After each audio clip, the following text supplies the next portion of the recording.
Bienvenue, je suis ravie de vous savoir aujourd'hui encore une fois de plus nombreux devant votre petit écran pour suivre cette émission Le Point qui ce soir reçoit Modesto Mboningaba qui est président exécutif deux anciens de l'Uvanium Anasa Unikin Alma en sigle. Professeur, bienvenue.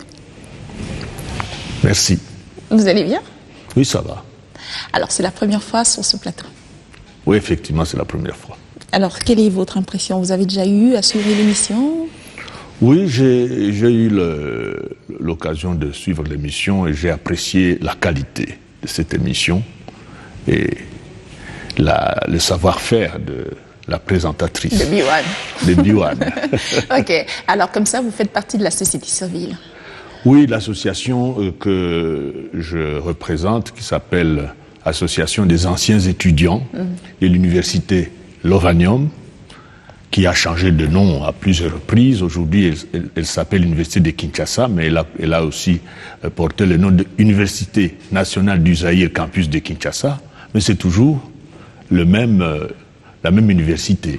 Les étudiants qui ont étudié là-bas ont créé cette association qui s'appelle ALMA, Association des anciens étudiants de Lovanium, UNASA, Unikin et des amis du Mont en bas. C'est-à-dire les enfants des professeurs, de tous ceux qui ont travaillé là-bas, ceux qui ont, même s'ils ont étudié ailleurs, mais qui enseignent là-bas, sont éligibles comme membres de notre association. Alors, quel rôle peut jouer actuellement, en ce moment particulier de l'histoire de notre pays, quel rôle doit jouer la société civile en ce moment particulier?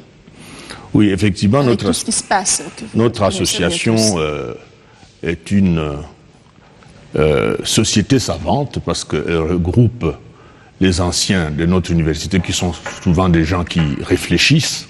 Et d'ailleurs, l'article 3 des statuts de notre association stipule, entre autres, que nous devons participer à la recherche des solutions appropriées au devenir et de notre pays et de notre société en général. Donc c'est à ce titre que nous avons publié plusieurs ouvrages dans le cadre de notre association. En 2008, par exemple, nous avons sorti un ouvrage chez l'Harmattan intitulé « RD Congo pour un changement de leadership en République démocratique du Congo » et comme sous-titre « Stratégie et mode opératoire de la bonne gouvernance ». Donc ça fait longtemps que nous réfléchissons sur les problèmes de gouvernance. Mais justement, à ce moment particulier, on a besoin des avis des uns et des autres pour sortir, pour que ça puisse nous sortir de l'ornière. Alors quel rôle, vous, précisément, de la société civile? Parce que de plus en plus, on sent qu'il y a des hommes, derrière la société civile, se cachent des hommes politiques. Qu'est-ce qu'il faut faire pour que cette société civile soit finalement neutre? Oui, effectivement, la société civile a évolué en dents de scie depuis qu'elle a commencé à jouer un rôle de premier plan, c'est-à-dire au début de la démocratisation de notre pays, c'est-à-dire dans les années 90, lorsque on a commencé à parler de la conférence nationale. C'est à ce moment-là que la société civile a commencé à émerger comme une force centrale pour donner la voie, indiquer la voie à suivre afin que notre pays puisse sortir à l'époque de la dictature. Donc à ce moment-là, la société civile qui avait à sa tête notamment le docteur Numbi, qui était le président du syndicat des médecins, a effectivement forcé le respect de tout le monde parce qu'il avait une position qui n'était pas une position de complaisance. Okay. Il a montré que la société civile pouvait jouer ce rôle de, comment dirais-je, amener les uns et les autres à prendre de la hauteur. En fait, c'est ça l'ambition que nous voulons aussi donner à notre... Ce n'est pas ce que l'on constate actuellement dans le chef de la société civile. Hein. Oui, et c'est effectivement... Que faut-il faire pour qu'elle redevienne neutre? C'est pour ça que je dis qu'elle a connu une évolution en dents de scie. Et aujourd'hui, si nous avons, dans le cadre de la société civile justement, publié un manifeste, il y a de cela plus d'un mois, c'était le 27 octobre, appelant à un dialogue citoyen, c'était pour montrer que on était d'accord que la société civile puisse jouer un rôle important, si pas un rôle central, pour amener les uns et les autres, ceux qui étaient contre et ceux qui étaient pour le dialogue, à comprendre que si nous élevons les débats dans ce dialogue, on ne peut plus trouver des raisons de ne pas y aller. C'est parce qu'on craint que le dialogue soit un instrument pour permettre à tel ou tel de faire ce qu'il a envie de faire, donc de réaliser son agenda, alors que nous pensons que le dialogue doit être l'occasion de faire le point de la situation générale de notre pays et de constater que, en réalité, ce qu'on voit, ce qui est apparent, ce n'est pas ça la réalité. La réalité se cache derrière les apparences. Nous avons aujourd'hui, notre pays traverse une période difficile, mais ce n'est pas le seul en Afrique. C'est pour cela que nous avons le regard qui balaye toute l'Afrique pour nous rendre compte qu'il y a des problèmes structurels qui sont généralement laissés de côté depuis l'indépendance de notre pays, depuis qu'on organise des dialogues, depuis la table ronde de Bruxelles, la conférence nationale souveraine, le dialogue intercongolais. On laisse de côté les vraies questions. Et les vraies questions pour nous, c'est quelle doit être la conception du pouvoir d'État lorsqu'on exerce le pouvoir. Est-ce que c'est vraiment pour servir? Et comment faire en sorte qu'effectivement le pouvoir soit un service? Parce que c'est une organisation qu'il faut mettre en place. Nous avons aujourd'hui une organisation qui permet à ceux qui exercent le pouvoir de le privatiser finalement, d'en faire un patrimoine qu'on peut partager entre les proches, entre les membres du parti ou du clan ou de la famille, etc. Faisons en sorte que le pouvoir soit effectivement quelque chose de très lourd à porter. Pour que ceux qui voudront venir l'exercer, ils réfléchissent deux fois avant de venir. Ok. Alors, après 2006, 2011, et si jamais on vous demande de proposer, vous, de la société civile, de proposer une formule tendance qui doit composer la centrale électorale de la RDC, que proposeriez-vous? Voilà une question tout à fait pertinente et qui arrive à propos, parce qu'aujourd'hui, tout le monde se rend compte que la formule utilisée jusque maintenant, dans tous les pays africains, encore une fois, c'est une commission électorale nationale indépendante. Il y en a partout en Afrique, si vous regardez, c'est la même formule qui a été proposée. Or, il se fait que cette structure n'arrive pas à affirmer son indépendance. Elle est toujours, d'une façon ou d'une autre, récupérée. Ce qui montre qu'il y a des problèmes en amont qui font que nous ne sommes pas encore arrivés à mettre en place des vraies forces qui se contrebalancent.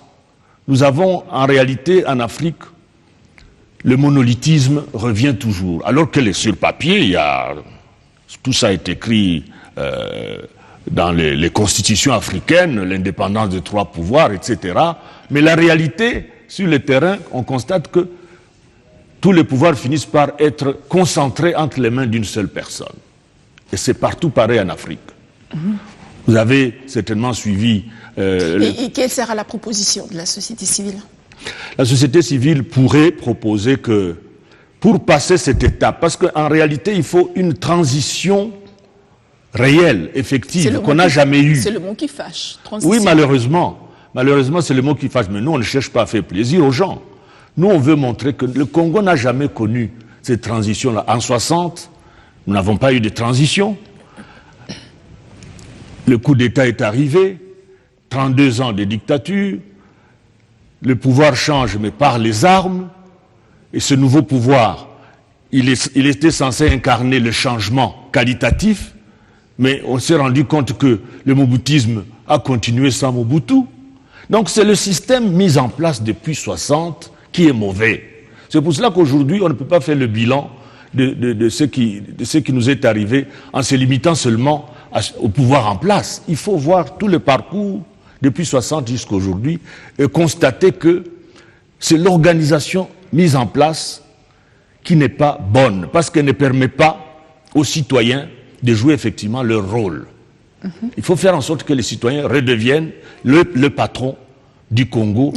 Parce que, comme tout patron, lorsque vous êtes patron d'une entreprise, vous n'allez pas recruter le PDG le plus médiocre pour diriger votre entreprise. Parce que les meilleurs oui, vous allez chercher le meilleur pour diriger votre entreprise. Okay. Eh bien, si les citoyens redeviennent effectivement conscients que c'est eux qui ont le pouvoir, parce qu'aujourd'hui, c'est sur papier, mais la réalité n'est pas là. Et pourquoi cette réalité a tendance à basculer de l'autre côté? C'est parce que justement, l'organisation qui est en place n'est pas bonne. Il faut la changer. Okay. Il faut faire en sorte que, à chaque niveau de gouvernance, c'est-à-dire depuis le niveau local jusqu'au niveau le plus élevé au niveau national, le choix qui se fait au moment des élections soit une vraie sélection.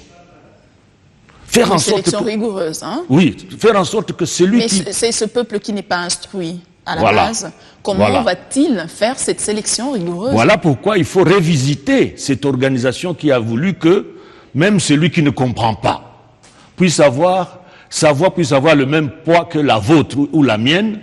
C'est en fait une tricherie quelque part, parce que on va faire croire qu'il y a eu 100 électeurs qui ont choisi, parmi eux il y a eu 70% qui ont choisi le candidat A, c'est donc lui qui passe.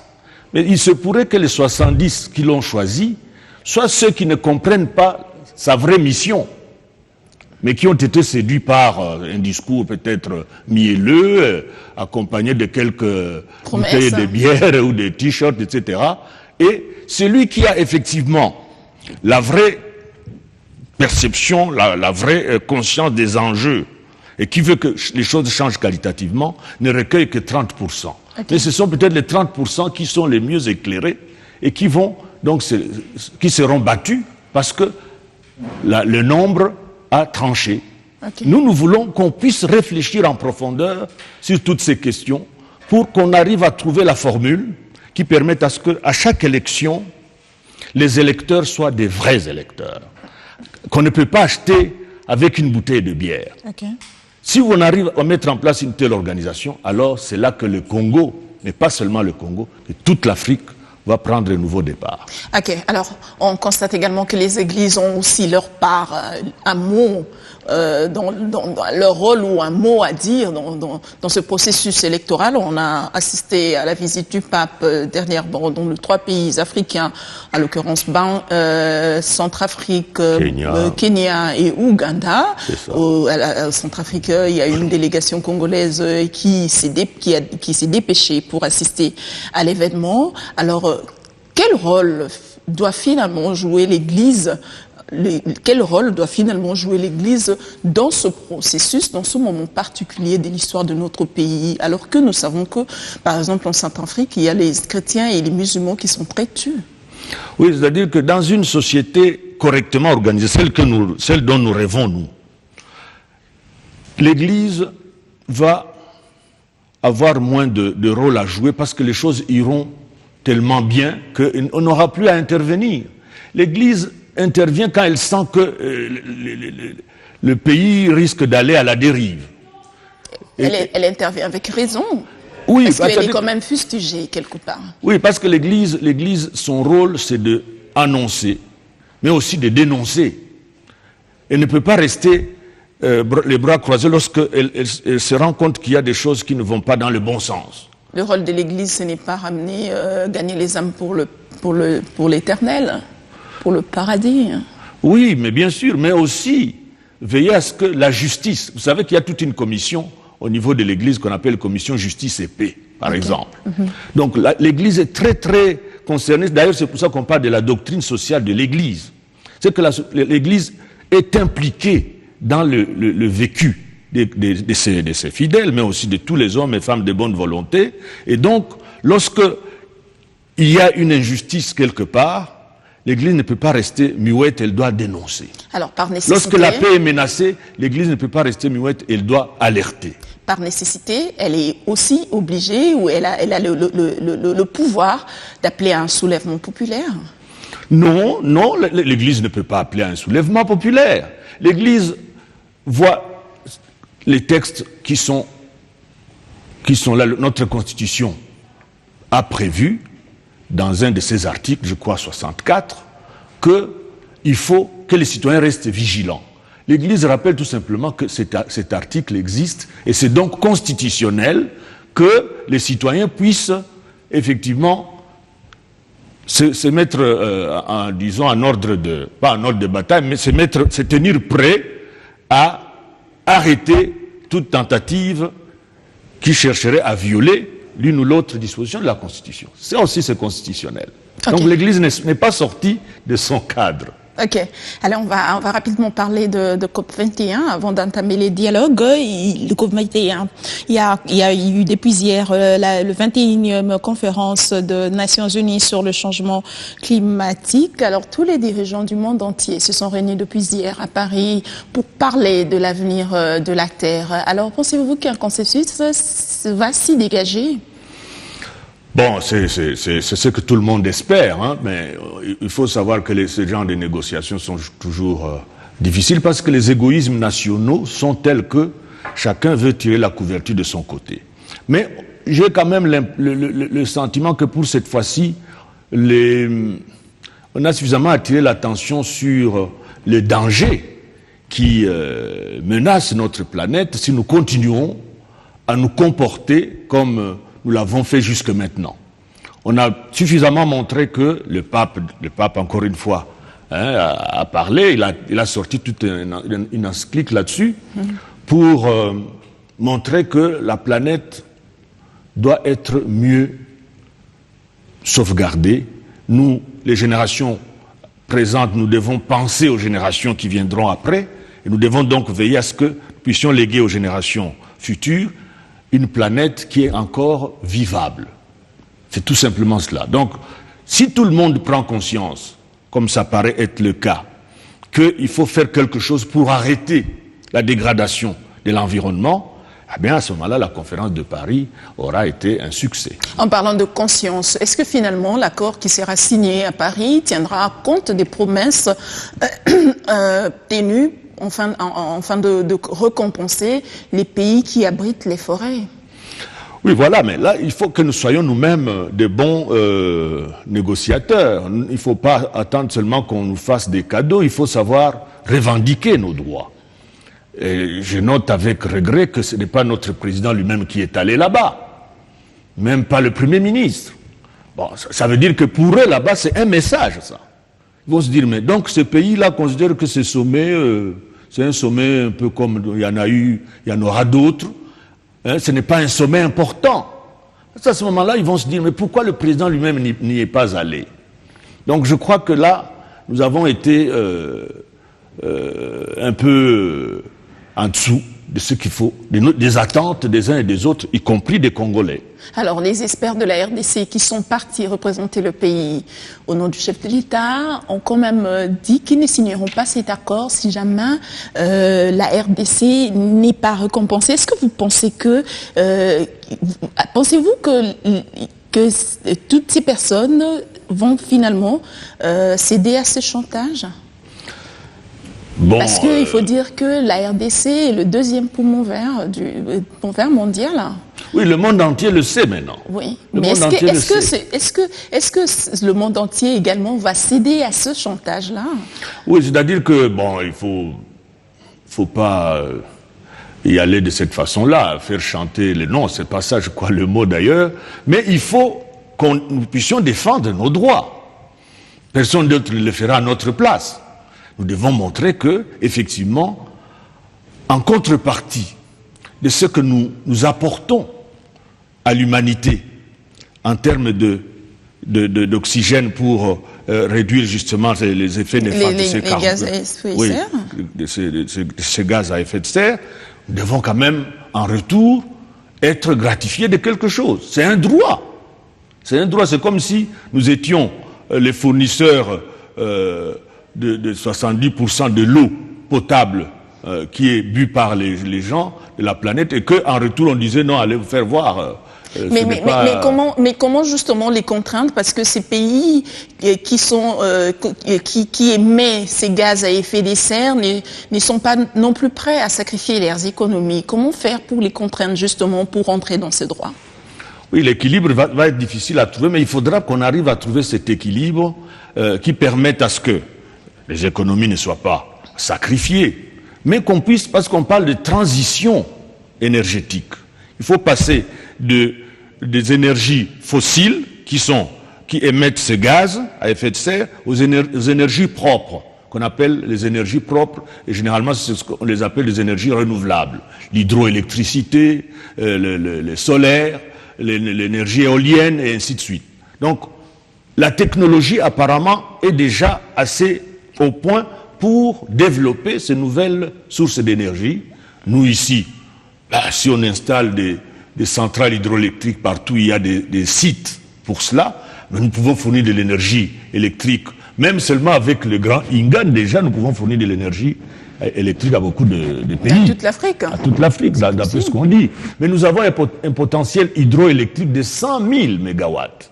C'est-à-dire qu'en plus des 40 000 mégawatts qui sont concentrés à Inga, nous avons encore 60 000 sur les autres rivières que nous avons au Congo. Donc nous avons un potentiel tellement énorme qu'il peut servir à nous développer nous-mêmes, mais aussi à développer les autres pays, à commencer par les voisins. Donc, qu'on se concentre sur ça, et nous allons effectivement tirer le meilleur profit de ce que nous avons comme ressources de ce côté-là. Allez, on va parler du dialogue. Le chef de l'État a dernièrement tenu un discours annonçant ce dialogue, mais tout au long de son discours, on n'a pas entendu les mots constitution, alors que c'est celle-ci qui régit toute la matière. Alors, que pensez-vous de cette omission ? Je ne pense pas que ce soit une omission, Parce que c'est justement la Constitution qui régit tout, en fait, qui détermine même le délai du mandat du chef de l'État. Alors que le chef de l'État, lors de son discours annonçant le dialogue, n'a nulle part cité le mot Constitution dans ce dialogue. Alors on se dit, ce n'est pas fait exprès, c'est peut-être une omission. Oui, effectivement, on peut le penser, mais je crois que le dialogue, il faut qu'il soit lancé, mais les points de vue des uns et des autres ont déjà été donnés. Les évêques ont montré que ça doit être dans le respect de la Constitution. Nous, dans le dialogue, dans le manifeste que nous avons lancé, nous avons dit, c'est dans le respect de la Constitution, et ainsi de suite. Donc, on fixe les limites à l'intérieur desquelles on va évoluer. Mais une fois qu'on arrive là-bas, et que surgit une question à laquelle peut-être... Avant d'y arriver, quelle est justement l'opportunité de ce dialogue ? L'opportunité pour nous, elle est évidente. Parce que, comme je l'ai dit tout à l'heure, au-delà des questions purement conjoncturelles concernant les élections, le financement des élections, le calendrier, le fichier, toutes ces choses-là, nous pensons qu'il y a des problèmes structurels. Je le disais tout à l'heure, la conception que nous, Africains, nous avons du pouvoir est mauvaise. Le pouvoir chez nous n'est pas un service, quoi qu'on en dise. Ce n'est pas un service, c'est pour se servir. Alors, à partir du moment où on n'a pas changé cette conception du pouvoir, nous pensons qu'on peut organiser des dizaines de dialogues, et dans tous les 10 ans, on ne va pas évoluer. Alors, que faut-il faire ? Il faut absolument poser le problème. Nous avons dit qu'il faut mettre toutes les questions qui concernent la réforme en profondeur de notre société. Nous devons placer toutes ces questions dans ce que nous avons appelé le pacte républicain. Pour que, quel que soit le régime qui pourrait venir, parce que le régime passe, quel que soit le régime qui viendrait, ce pacte reste intangible, on peut l'enrichir, mais qu'on ne puisse pas chaque fois le détricoter quand il y a un nouveau régime qui arrive, qu'on puisse changer les choses. Vous voyez, mais c'est ce qu'on assiste à un changement potentiel de la Constitution. Hein? Vous voyez, j'étais en train de montrer que la Constitution, c'est le socle sur lequel on construit une nation. La Constitution américaine date de plus de 200 ans. Il y a eu juste quelques amendements pour venir améliorer, enrichir. Alors, nous pouvons aussi mettre en place une telle Constitution. Mais est-ce que le moment est bien choisi ? C'est en période de crise majeure qu'on règle les problèmes les plus difficiles. Sommes-nous en crise ? Nous sommes en crise.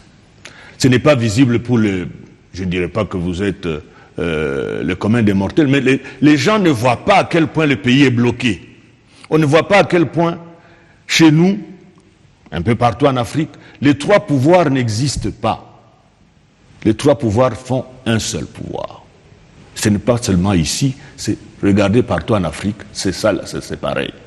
Et lorsque quelqu'un arrive au pouvoir, on dirait qu'il change complètement de comportement. Le cas le plus flagrant, c'est celui d'Abdoulaye Wade.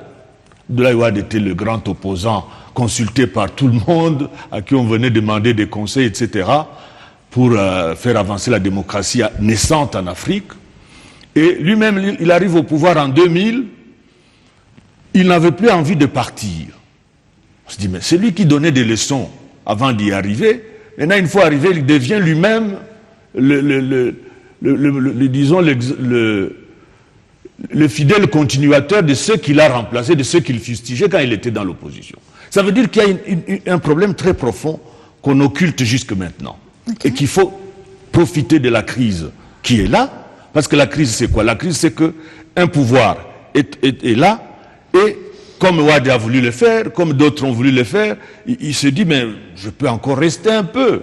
Vous comprenez? Nous, on ne regarde pas la personne qui est là.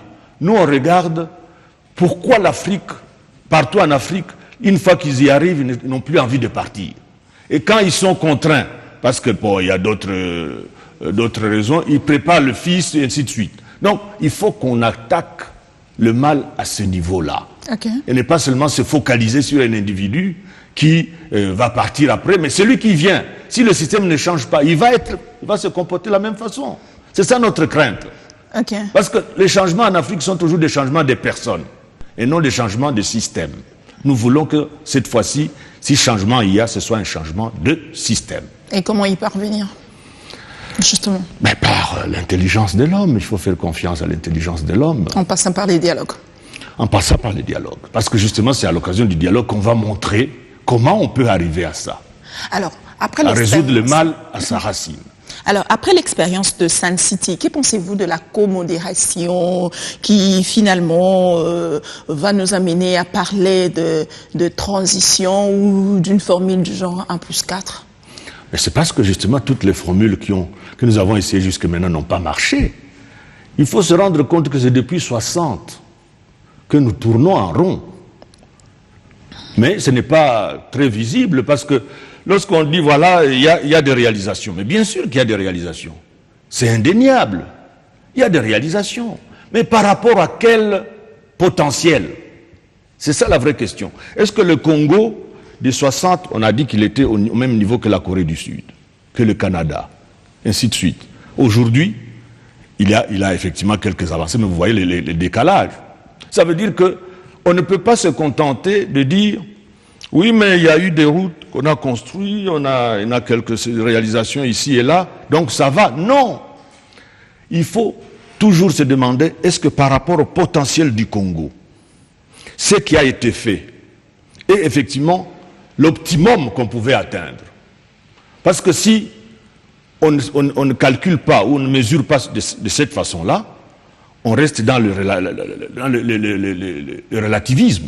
Mais on se rend quand même compte aussi qu'on ne se sert pas, la RDC ne se sert pas de cette expérience. Je vous ai parlé tout à l'heure de Sun City, mais je vous parle également de concertation nationale, puisque le président de la République a signé hier une ordonnance convoquant la mise en place d'un comité qui va structurer ce dialogue, dont la comédiation sera faite de quelqu'un de la majorité, de quelqu'un de l'opposition. N'est-ce pas une déconcertation bis? On a vu la comédiation avec Kengo et Minaku. Ce n'est qu'après une crise, si elle sera, puisque vous parlez déjà de la crise, les chefs d'État pensent que la crise pourra survenir, donc elle n'y est pas, qu'en ce moment-là, il y aura un médiateur international qui va surgir. Bon, là, ce sont encore, disons, chacun doit jouer son rôle, mais ça ne veut pas dire que le point de vue d'une des parties va nécessairement s'imposer. Il y a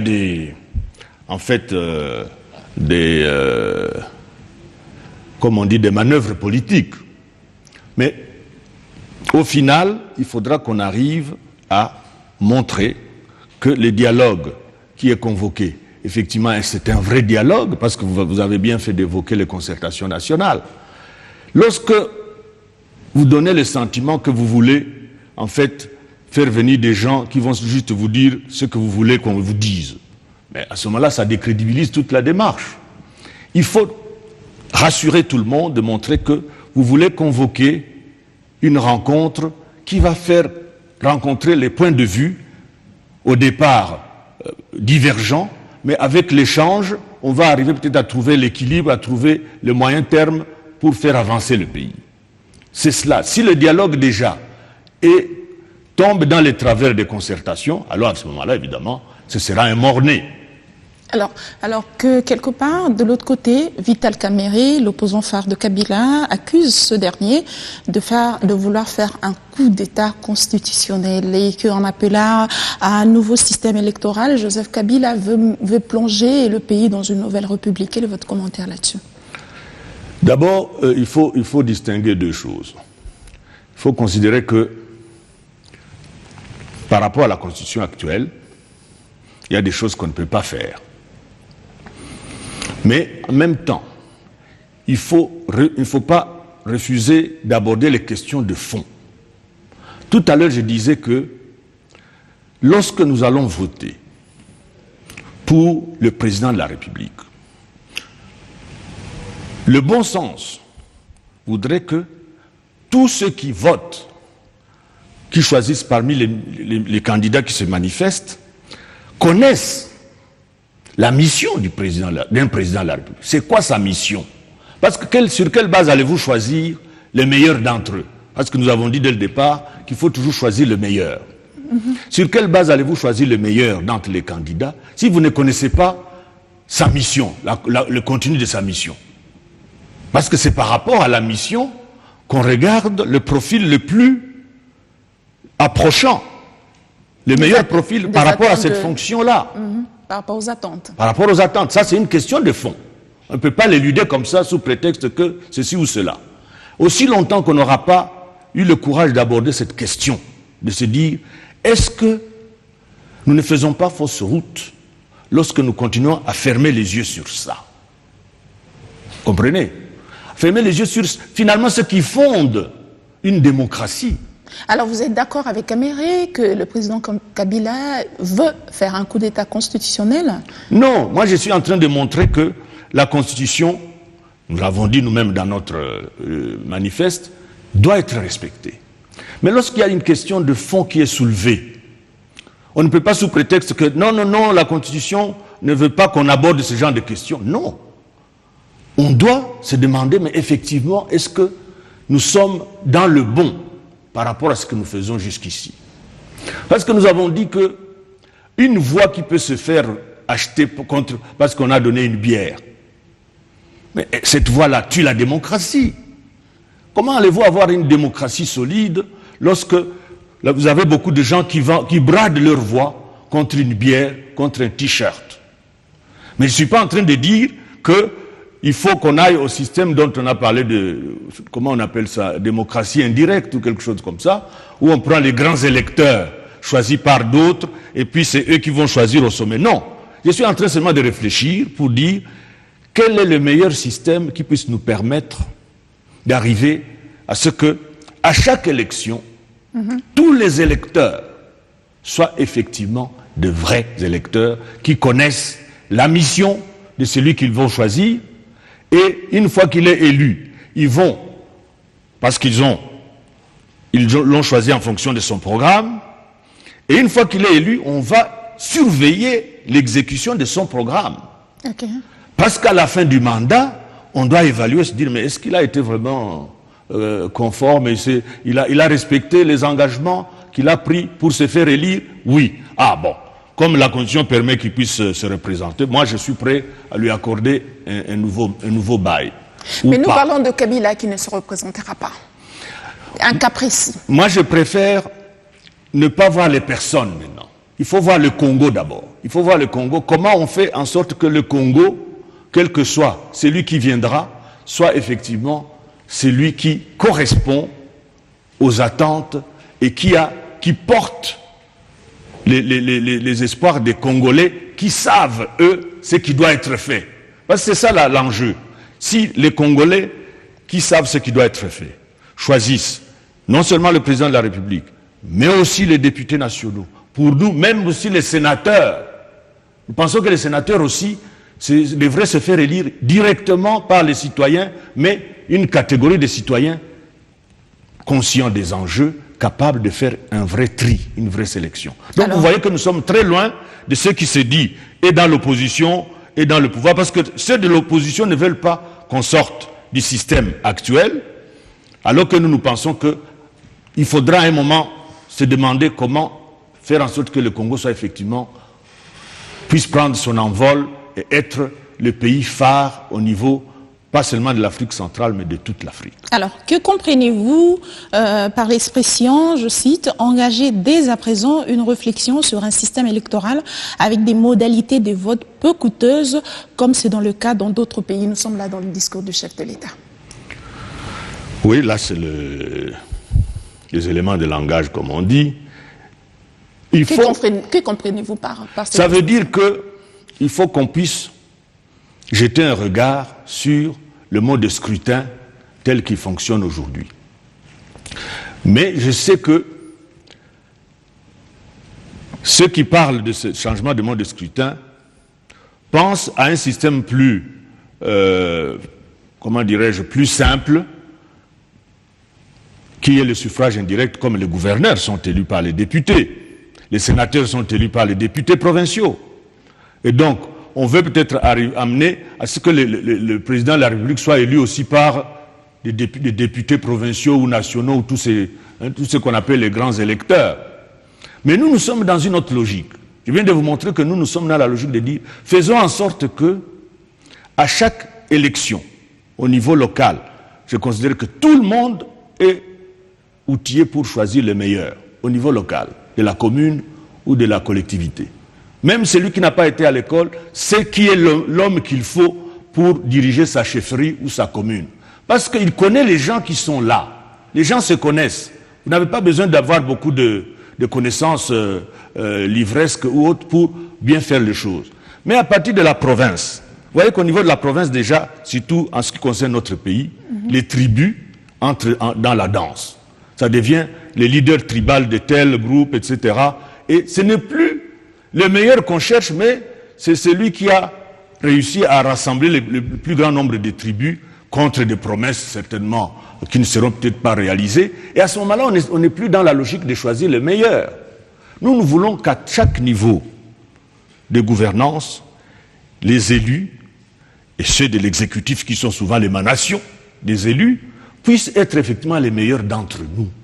C'est de cette façon-là que nous allons enfin mettre le Congo sur orbite et que nous allons effectivement réaliser des performances que nous n'avons jamais pu réaliser parce qu'il y a beaucoup de gaspillage, beaucoup de corruption, beaucoup de choses qui nous échappent parce que les citoyens ne sont pas suffisamment vigilants pour surveiller leurs élus. Et nous voulons donc renforcer la surveillance des citoyens sur les élus pour qu'il n'y ait plus de tricheries, de corruption et de tout ce que nous dénonçons depuis l'indépendance jusqu'à ce jour. Voilà. Que pensez-vous de l'épreuve de force qu'il y a entre l'opposition, l'Église catholique et la majorité?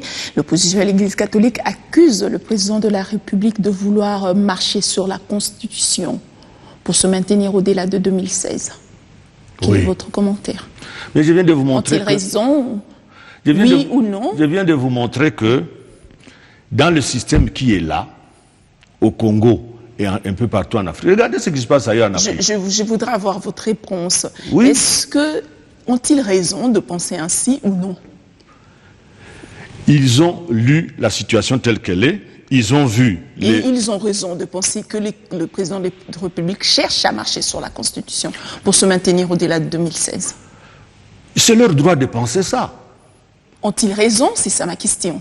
Je n'ai pas à savoir s'ils ont raison ou tort. Moi, je constate tout simplement que le comportement de ceux qui sont au pouvoir n'est pas différent de ce que j'ai constaté ailleurs. Comprenez? Donc, alors, moi j'analyse la situation. Qu'est-ce que vous cherchez à nous dire concrètement? Je cherche à vous dire qu'il faut régler ce problème à la racine. C'est-à-dire ne pas seulement le voir en termes de la personne qui est là, le voir en termes de la génération du futur et tous ceux qui viendront. Faisons en sorte que cela ne se reproduise plus jamais. Mais pour le cas précis, oui, puisque nous y sommes, est-ce que le président Kabila cherche les voies et moyens pour pouvoir se maintenir au pouvoir? Parce que d'aucuns ne voient pas l'opportunité du dialogue, de ce dialogue. Et le commun des mortels veut absolument que nous y allons aux élections et que la question qui sera débattue dans les dialogues est plutôt la prérogative de la CENI, du Parlement et du gouvernement. Qu'en pensez-vous? Ça, c'est l'opinion de ceux que vous avez appelés l'opposition et quelques membres de la société civile, je crois aussi. Et le commun des mortels, hein, la majorité. Le commun des mortels a été suffisamment... on lui a montré que le dialogue n'était pas une bonne chose. Il n'est pas arrivé à cette perception comme ça. Parce qu'après les élections de 2011... Mais justement, le peuple est souvent orienté par ses leaders. Oui, voilà. Oui. En 2011, tout le monde voulait qu'il y ait dialogue. Mais c'est le pouvoir qui ne voulait pas de ce dialogue. Maintenant, le pouvoir dit qu'il veut le dialogue juste au moment où le mandat est presque à la fin. Il y a des raisons de se demander pourquoi on a attendu si longtemps avant de penser au dialogue. Donc, les appréhensions des uns et des autres, nous, on les comprend. Mais on se dit, le Congo, ce n'est pas aujourd'hui seulement qu'il a eu des problèmes, qu'il se porte mal sur le plan de sa gouvernance, ça remonte à très loin, depuis l'indépendance. Alors, au lieu de faire des dialogues tous les 10 ans, parce que c'est à peu près la moyenne, à Sun City c'était en 2002, bon maintenant on est en 2015, c'est autour de 10 ans, et puis quand il y aura encore un autre qui ne voudra pas partir au bout de 2 mandats, on va encore chercher un autre dialogue. Non, on dit non, il faut mettre fin à ça. C'est ça le plus important.